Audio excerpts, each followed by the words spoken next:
की वजह से हाहाकार मचा हुआ है, वहीं पटना के भी हालात जुदा नहीं हैं। पटना की हवा भी जहरीली हो गई है और यहां भी लोगों को सांस लेने में दिक्कत हो रही है। PM 2.5 का लेवल 149 माइक्रोग्राम क्यूबिक मीटर पहुंच गया है, जबकि PM 10 का लेवल 250 तक पहुंच गया है। आपको बता दें कि सामान्य तौर पर PM 2.5 का लेवल 60 जबकि PM 10 का लेवल 100 होना चाहिए। मतलब साफ है, PM 2.5 सामान्य से 2.5 गुना ज्यादा है, जबकि PM 10 भी सामान्य से 2.5 गुना ज्यादा है। AQI यानी एयर क्वालिटी इंडेक्स की भी बात की जाए तो पटना का AQI 305 के पार पहुंच गया है। AQI 300 से 400 के बीच अगर होता है तो ये बहुत खराब की श्रेणी में आता है। इससे सांस की बीमारी का खतरा बढ़ जाता है और ये फेफड़ों के लिए काफी नुकसानदेह होता है।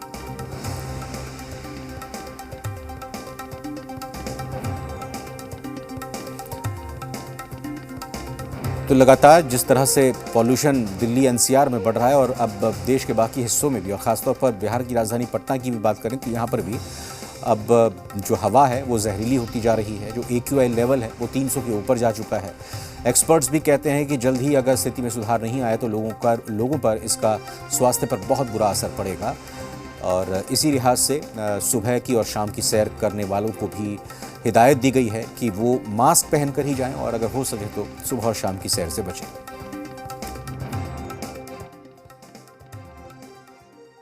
पटना में वायु प्रदूषण का स्तर लगातार खराब हो रहा है। एक बार दिखाएं फिरोज की किस तरीके से 305 पहुंच चुका है एयर क्वालिटी इंडेक्स, जो बेहद ही खराब श्रेणी में आता है। इसके अलावा पैरामीटर्स की बात करें तो पार्टिकुलेट मैटर 249.70 पहुंच गया है, जो 2 गुना से भी ज्यादा है। पार्टिकुलेट मैटर भी 148 पहुंच चुका है। इसके अलावा कार्बन मोनोऑक्साइड में भी वृद्धि हो गई है।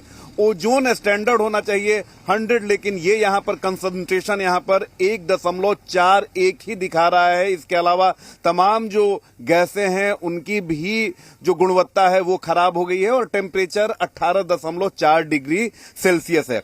आप समझ सकते हैं कि एयर क्वालिटी इंडेक्स अगर 305 से ऊपर है तो फिर वहां पर स्थिति क्या है। पटना में स्थिति वायु प्रदूषण के चलते इतनी खराब हो गई है कि लोगों को सर्दी, खांसी, बुखार, इसके अलावा सांस लेने में तकलीफ की समस्या से हर एक आदमी जो है वो दो चार हो रहा है। और ये आज स्थिति नहीं है बल्कि ये दीपावली से ही स्थिति बनी हुई है। और जो मौसम वैज्ञानिक हैं, जो पर्यावरणविद हैं, उनका ये कहना है कि आने वाले समय में पटना का मौसम और जो प्रदूषण का स्तर है वो और बढ़ने वाला है।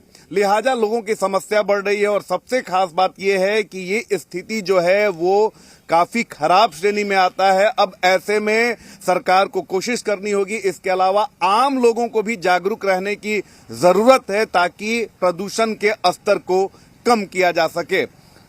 आपको अगर कोई भी परेशानी हो रही है तो फौरन अपने डॉक्टर से सलाह लें, क्योंकि डॉक्टरों से भी हमने बात की है और उनका भी कहना है कि ना सिर्फ इससे आपको फेफड़े की बीमारी हो सकती है बल्कि हार्ट डिजीज भी बढ़ने का खतरा है।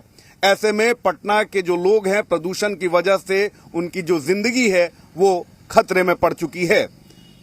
कैमरा पर्सन फिरोज के साथ रितेश मिश्रा, जी मीडिया, पटना। जी बिहार झारखंड की खबर का एक बार फिर से असर हुआ है।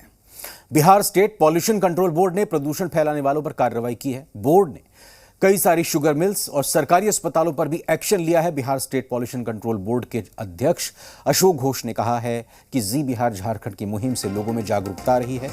उन्होंने कहा कि आगे भी जी बिहार झारखंड से सहयोग अपेक्षित है।